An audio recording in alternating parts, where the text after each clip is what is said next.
आणि आता पाहूयात बातम्या वेगवान स्वरूपात। प्रभादेवीत शिंदे गट आणि शिवसेना कार्यकर्त्यांमध्ये राडा झाला। पोलिसांनी 5 शिवसैनिकांवर गुन्हे दाखल करत अटक केली आहे। फक्त शिवसैनिकांवर गुन्हे दाखल झाल्याने दादर पोलीस ठाण्याबाहेर शिवसैनिकांनी गोंधळ घातलाय। खासदार अरविंद सावंत, अंबादास दानवे, अनिल परब, सुनील शिंदे हे नेते दाखल झाले होते।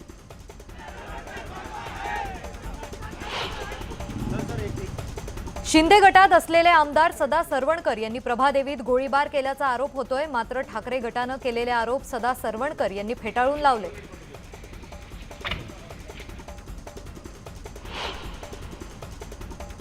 प्रभादेवीत गोळीबार झालाच नसून ठाकरे गटाकडून सरवणकर यांच्यावर खोटे आरोप केले जात आहेत, असा खुलासा शिंदे गटाचे प्रवक्ते किरण पावसकर यांनी केलाय। सदा सरवणकर यांना अटक करण्याची मागणी कशासाठी असा सवालही त्यांनी केलाय। सदा सरवणकर यांनी 2 ठिकाणी गोळीबार केलाय।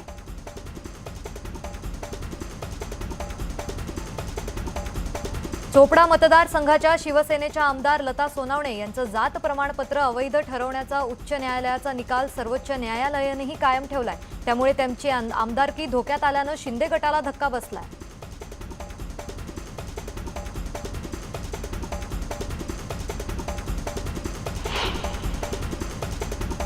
बारा सप्टेंबरला मुख्यमंत्री एकनाथ शिंदे यांची पैठण इथं सभा होतीये। या सभेच्या अनुषंगाने 42 गावच्या अंगणवाडी सेविकांना येण्याचे शासकीय आदेश देण्यात आलेत, असं पत्रक अंबादास दानवेंनी ट्विट केलं। दरम्यान या पत्राबाबत जिल्हा परिषद विभागाकडे संपर्क साधला असता हे पत्र आमच्या कार्यालयाने काढलं नसल्याचं त्यांनी स्पष्ट केलंय।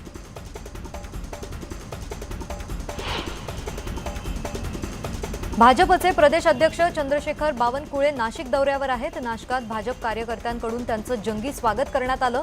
ढोल ताशा फटाक्यांच्या आतषबाजीत बावनकुळेंचं स्वागत करण्यात आलं। यावेळी बाईक रॅलीही काढण्यात आली आहे।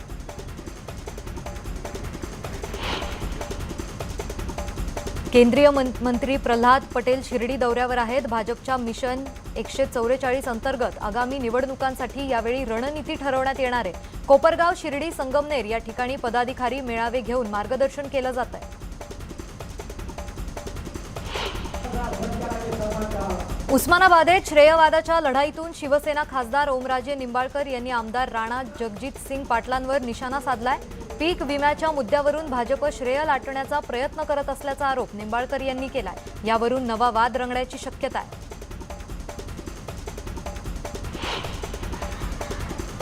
काँग्रेस प्रदेश अध्यक्ष नाना पटोले रत्नागिरीत दाखल झालेत। पटोले हे राजपूर दौऱ्यावर असून त्यांनी रिफायनरी समर्थकांची भेट घेतली।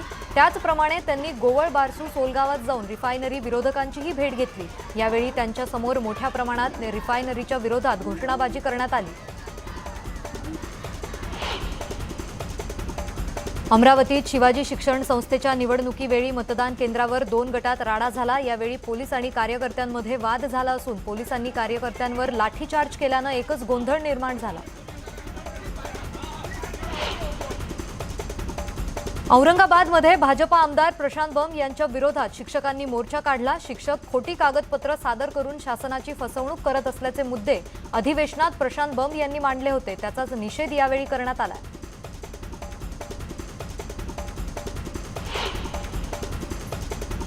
अकोल्यात शेतकरी संघटनेच्या महिला आघाडीने महावितरण कार्यालयावर धडक मोर्चा काढला। तेल्हारा वीज वितरण कार्यालयातील कर्मचारी आणि अधिकारी फोनवर प्रतिसाद देत नाहीत। पाऊस झाल्यास विद्युत खांब कोसळण्याच्या घटना घडल्या। अशा वेळी त्वरित वीज पुरवठा खंडित न केल्यास नागरिकांच्या जीवाला धोका निर्माण होतो, त्यामुळे असे प्रकार घडू नये या संदर्भात मागणी करण्यात आली आहे।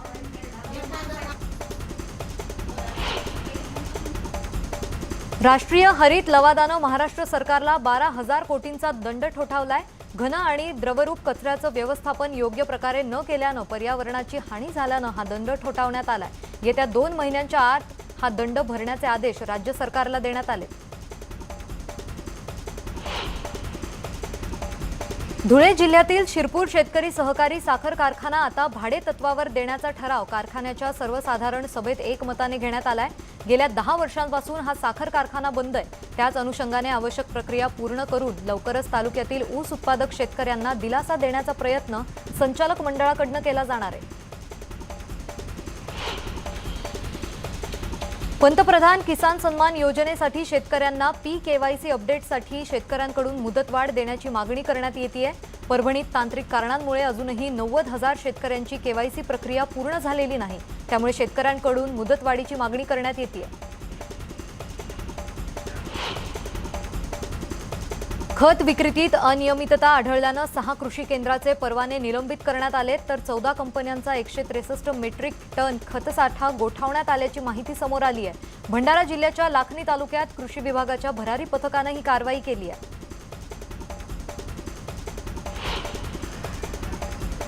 बुलडाणा जिल्ह्यात एका नव्या रोगानं डोकं वर काढलंय। स्क्रब टायफस या जीवघेण्या रोगाची तब्बल 21 लोकांना लागण झाली आहे। चिगर माइट्स नावाच्या कीटकामुळे हा रोग होत असल्याची माहिती आरोग्य यंत्रणेकडून देण्यात आली आहे। यवतमाळच्या झरी तालुक्यातील पिवरडोल गावालगत असलेल्या नाल्यावर पूलच नाहीये, त्यामुळे शेतकऱ्यांना शेतात जाताना तारेवरची कसरत करावी लागतेय। त्यामुळे या ठिकाणी पूल उभारावा या मागणीचं निवेदन गावकऱ्यांनी जिल्हाधिकाऱ्यांना दिलंय।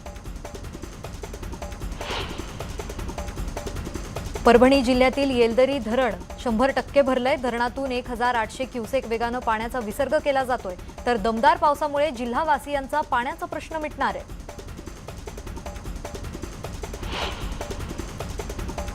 कोल्हापुरात पावसाचा जोर वाढलाय, यामुळे राधानगरी धरणाचे स्वयंचलित दरवाजे पुन्हा उघडण्याची शक्यता आहे। राधानगरी धरणातून विसर्ग वाढवण्यात आलाय। पावसामुळे सर्व लघु मध्यम प्रकल्प भरलेत, त्यामुळे पाण्याची चिंता मिटली आहे।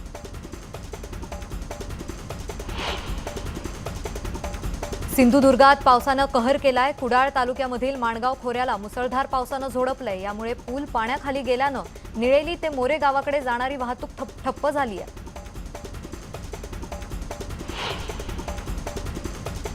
सिंधुदुर्गात मुसळधार पावसामुळे 26 गावांचा संपर्क तुटलाय। माणगाव खोऱ्याला पावसानं अक्षरशः झोडपून काढलं असून आंबेरी पुलावर वाहनं अडकून पडली आहेत, तर भात शेतीचंही मोठं नुकसान झालंय। अकोल्याच्या तेल्हारा तालुक्यातील दानापूर इथं पावसानं थैमान घातलंय। यामध्ये कपाशी, केळी, पपई, पान, पिंपरी या पिकाचं नुकसान झाल्यानं शेतकरी आर्थिक संकटात सापडलाय।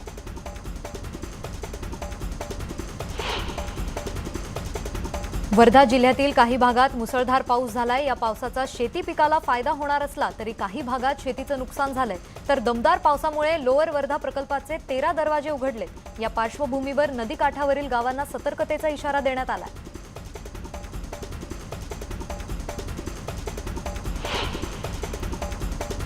जुन्नरमध्ये मुसळधार पावसामुळे ओढे नाले तुडुंब भरून वाहू लागले, तर जमिनीतही मोठ्या प्रमाणावर पाणी मुरल्यानं बागायती पट्ट्यातील विहिरी अनेक वर्षांनंतर प्रथमच ओव्हरफ्लो झाल्यात। मात्र हे पाणी शेतात साचल्यानं शेतीचं नुकसान झालंय।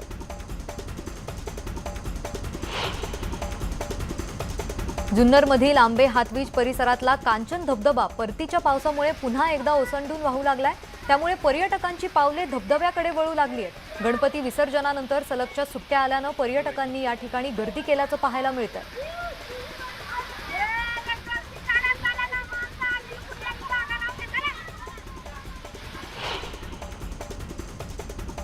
आणि पाहुयात या क्षणाची एक मोठी बातमी। ठाकरे आणि शिंदे गटातील राडा विकोपाला गेलाय। सदा सरवणकर यांचं बॅनर फाडण्यात आलंय। सरवणकरांच्या कार्यालयावरही दगडफेक झाल्याचं पाहायला मिळतंय। या क्षणाची ही एक मोठी बातमी आपण पाहतोय। सदा सरवणकर यांचं बॅनर फाडण्यात आलंय, तर त्यांच्या कार्यालयावर दगडफेकही करण्यात आली आहे। दादरमध्ये ठाकरे आणि शिंदे गटामध्ये हा राडा आहे। या संबंधितली अधिक माहिती जाणून घेऊयात आमच्या प्रतिनिधी विशाल पाटील यांच्याकडून। विशाल, ठाकरे आणि शिंदे गटामध्ये राडा झाल्याचं पाहायला मिळतंय, काय अधिकची माहिती आहे? सध्या दादर पोलीस स्टेशनच्या बाहेर तणावपूर्ण वातावरण जे आहे हे निर्माण झालेलं आहे आणि याच्यातच शिवसैनिकांकडनं आमदार सदा सरवणकर आणि समाधान सरवणकर यांच्या कार्यालयावरती दगडफेक करण्यात आलेली आहे। त्यासोबत जे विभागामध्ये सदा सरवणकर आणि समाधान सरवणकर यांचे जे बॅनर लागले होते हे बॅनर सुद्धा शिवसैनिकांकडनं फाडण्यात आलेले आहेत। त्यामुळे एकंदरीत जर आपण या ठिकाणी पाहायला गेलं तर तणावपूर्ण वातावरण जे आहे हे निर्माण झालेलं आहे। सध्या दादर पोलीस स्टेशनच्या बाहेर मोठी गर्दी शिवसैनिकांची जमलेली आहे, घोषणाबाजी होताना पाहायला मिळते। त्यातच जे दादर पोलीस स्टेशनच्या अगदी हाकेच्या अंतरावरती समाधान सरवणकर याचे बॅनर लागले होते. ते बॅनर सुद्धा आता शिवसैनिकांनी फाडलेले आहे. त्यामुळे कुठेतरी एक तणावपूर्ण वातावरण जे आहे ते निर्माण झालेलं आहे. निश्चितच विशाल, धन्यवाद या माहितीसाठी. आपण पाहतोय ही थेट दृश्य. ठाकरे आणि शिंदे गटातील राडा आता विकोपाला गेल्याचं पाहायला मिळतंय. सदा सरवणकर यांच्या कार्यालयावर दगडफेक करण्यात आली आहे. तसंच सदा सरवणकर यांचं बॅनरही फाडण्यात आलंय.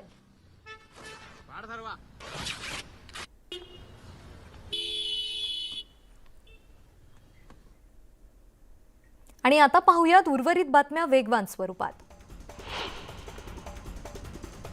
मुंबई विमानतळावर कस्टम विभागानं मोठी कारवाई केली आहे. विमानतळावर सुदान देशातून तस्करीच्या मार्गानं आणलं जाणारं 6 कोटी किमतीचं 12 किलो सोनं जप्त करण्यात आलंय. या प्रकरणी 6 परदेशी नागरिकांना अटक करण्यात आली आहे.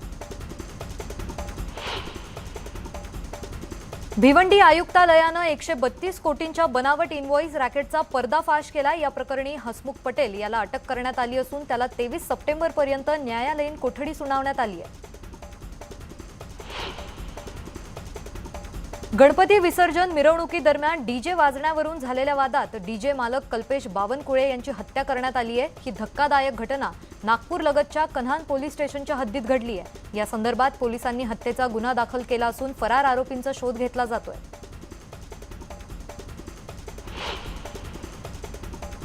जळगावच्या चोपडा तालुक्यातल्या मंगळूरमध्ये चोरट्यांनी ट्रान्सफर साहित्य लंपास केले. वीज पुरवठा खंडित झाल्यामुळे शेतकऱ्यांच्या अडचणी वाढल्यात. नियमित पाऊस नाही, त्यात वीज पुरवठा खंडित झाल्यामुळे खरीप पिकं संकटात सापडली आहेत. क्लिनिकचा दरवाजा लवकर उघडला नाही म्हणून आयुर्वेदिक डॉक्टरला मारहाण केल्याची घटना घडली आहे. बारामती तालुक्यातील सांगवी इथं डॉक्टराला मारहाण झाली आहे. या प्रकरणी चौघांविरोधात गुन्हा दाखल करण्यात आला आहे.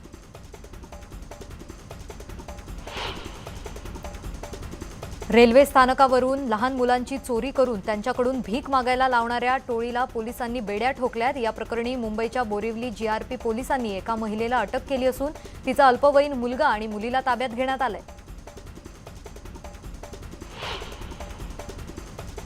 रत्नागिरीत खेड कळमनी रेल्वे स्थानकादरम्यान तरुणाचा अपघात झालाय. गर्दीमुळे तोल जाऊन एक जण रेल्वेतून पडलाय. सुकिवली गावाजवळ अपघात झाला असून जखमी तरुणावर सध्या उपचार सुरू आहेत. भिवंडी तालुक्यातील महामार्गावर गोळीबार करून तांब्याने भरलेला ट्रक पळवणाऱ्या आंतरराज्यातील टोळीला तालुका पोलिसांनी अटक केली आहे. या टोळीतील 11 आरोपींना पोलिसांनी अटक केली आहे. अमरावतीच्या पंचवटी परिसरात अनोळखी बॅग आढळून आल्यानं एकच खळबळ उडाली. यानंतर बॉम्ब शोधक पथकाला पाचारण करण्यात आलं, तर या बॅगेत कोणतीच आक्षेपार्ह वस्तू न सापडल्यानं सर्वांनी सुटकेचा निश्वास सोडलाय.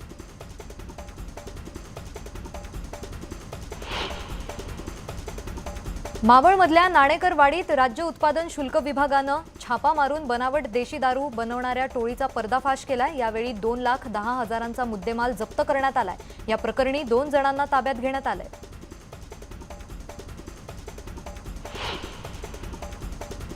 मनमाड शहरातील एसटी बस स्थानक परिसर हा मोकाट जनावरांचा अड्डा बनलाय. अनेक वेळा या जनावरांमध्ये झुंज होत असून ते प्रवाशांच्या अंगावरही धावून जातात. त्यामुळे प्रवाशांमध्ये भीतीचं वातावरण निर्माण झालंय. बुलढाणा खामगाव मार्गावर पुन्हा एकदा बिबट्याचं दर्शन झालंय. त्यामुळे या मार्गावरून ये जा करणाऱ्यांनी खबरदारी घ्यावी असं आवाहन वन विभागाकडून करण्यात आलंय.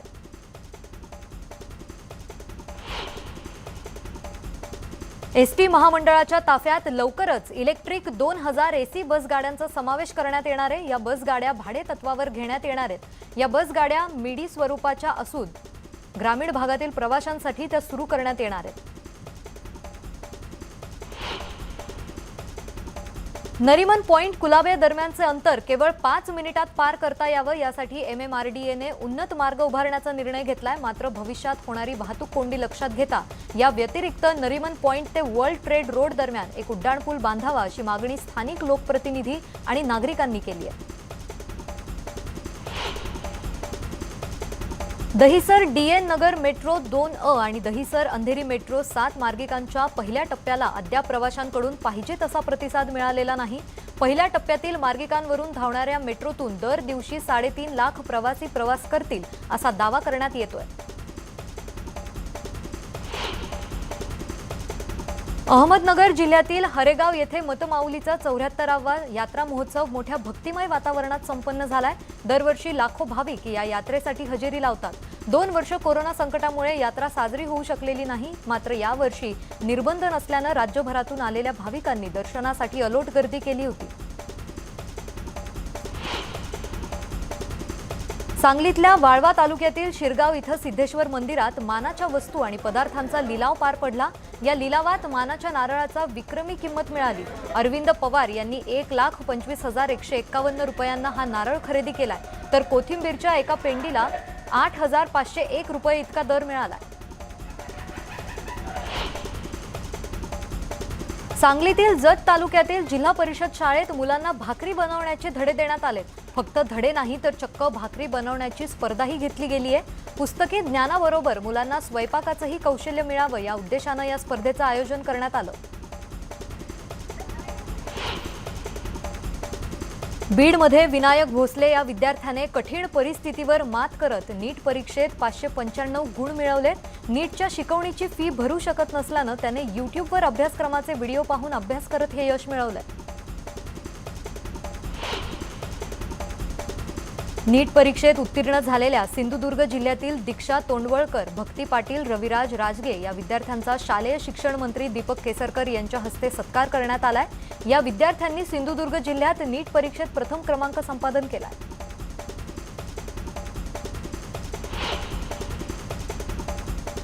अजूनही बातम्या पाहणार आहोत, पण तुर्तास घेऊयात एक छोटीशी विश्रांती। तुम्ही पाहत रहा न्यूज 18 लोकमत।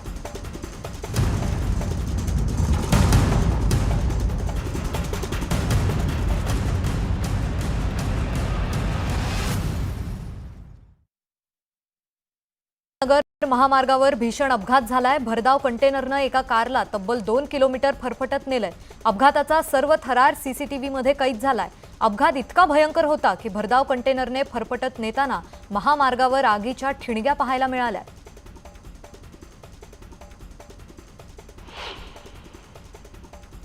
अमरावती जिल्ह्यात जुना धामणगाव दाभाडा मार्गावर एका कारने पेट घेतली। या आगीत संपूर्ण कार जळून खाक झाली आहे। दरम्यान अग्निशमन दलाच्या मदतीने आगीवर नियंत्रण मिळवण्यात यश आलंय।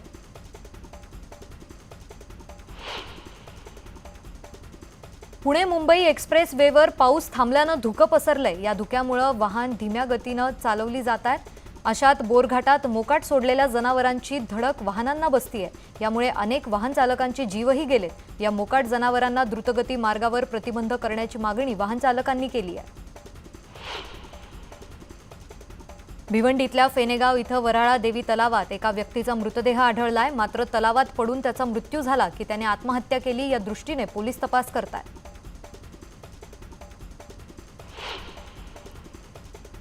उल्हासनगर महापालिकेनं गणेश विसर्जनासाठी बनवलेल्या विसर्जन घाटातील पाण्यात बुडून एका 5 वर्षीय मुलाचा मृत्यू झालाय। या ठिकाणी सुरक्षा रक्षकाची नेमणूक गरजेची असताना महापालिकेनं कोणतीही काळजी न घेतल्यानं हा अपघात झाल्याचा आरोप या चिमुकल्याच्या कुटुंबियांकडून केला जातोय। भिवंडी तालुक्यातील महामार्गावर गोळीबार करून तांब्यानं भरलेला ट्रक पळवणाऱ्या आंतरराज्यातील टोळीला तालुका पोलिसांनी अटक केली आहे। या टोळीतील 11 आरोपींना पोलिसांनी अटक केली आहे। मावळमधल्या नाणेकरवाडीत राज्य उत्पादन शुल्क विभागानं छापा मारून बनावट देशी दारू बनवणाऱ्या टोळीचा पर्दाफाश केलाय। यावेळी 2,10,000चा मुद्देमाल जप्त करण्यात आलाय। या प्रकरणी 2 जणांना ताब्यात घेण्यात आलंय। मुंबईतील प्रसिद्ध माउंट मेरी जत्रेला आजपासून सुरुवात झाली आहे। लाखो भाविक माउंट मेरीच्या दर्शनाला येत असतात, तर आजपासून सुरू झालेली जत्रा 18 सप्टेंबरपर्यंत असणार आहे। सांगलीतल्या वाळवा तालुक्यातील शिरगाव इथं सिद्धेश्वर मंदिरात मानाच्या वस्तू आणि पदार्थांचा लिलाव पार पडला। या लिलावात मानाच्या नारळाचा विक्रमी किंमत मिळाली। अरविंद पवार यांनी 1,25,151 रुपयांना हा नारळ खरेदी केलाय, तर कोथिंबीरच्या एका पेंडीला 8,501 रुपये इतका दर मिळालाय। सांगलीतली जत तालुक्यातील जिल्हा परिषद शाळेत मुलांना भाकरी बनवण्याचे धडे देण्यात आले। फक्त धडे नाही तर चक्क भाकरी बनवण्याची स्पर्धा घेतली गेली। पुस्तकी ज्ञानाबरोबर मुलांना स्वयंपाकाचंही कौशल्य मिळावं या उद्देशाने या स्पर्धेचं आयोजन करण्यात आलं।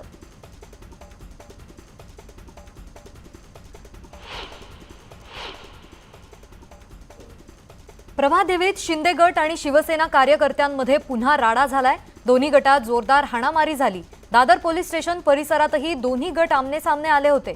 यावेळी शिंदे गटात असलेले आमदार सदा सरवणकर यांनी पोलीस स्टेशनच्या आवारात गोळीबार केल्याचा आरोप आहे।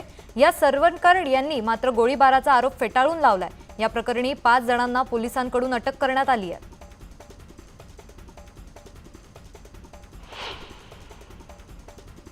चोपडा मतदारसंघाच्या शिवसेनेच्या आमदार लता सोनावणे यांचं जात प्रमाणपत्र अवैध ठरवण्याचा उच्च न्यायालयाचा निकाल सर्वोच्च न्यायालयानेही कायम ठेवलाय। त्यामुळे त्यांची आमदारकी धोक्यात आली आहे। यामुळे शिंदे गटाला धक्का बसलाय।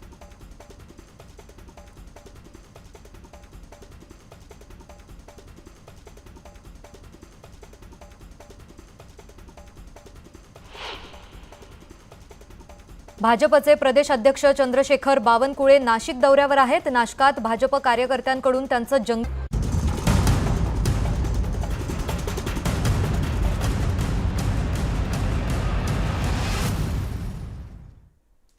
ब्रेक नंतर आपलं पुन्हा एकदा स्वागत। पाहूयात उर्वरित बातम्या वेगवान स्वरूपात।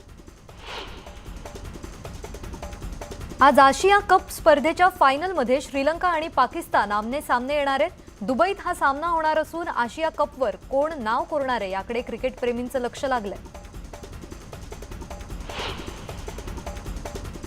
आलिया भट्ट आणि रणबीर कपूरच्या ब्रह्मास्त्र सिनेमानं बॉक्स ऑफिसवर चांगली कमाई केली आहे। देशभरातील बॉक्स ऑफिसवर या चित्रपटाने एकूण 79 कोटीची कमाई केली आहे। लवकरच हा चित्रपट 100 कोटींचा टप्पा पार करेल असा अंदाज वर्तवण्यात येतोय।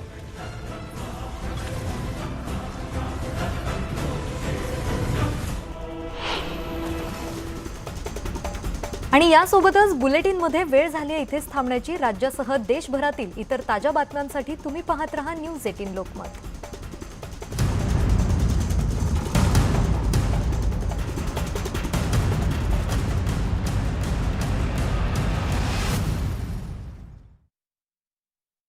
दहिसर DN नगर मेट्रो 2A आणि दहिसर अंधेरी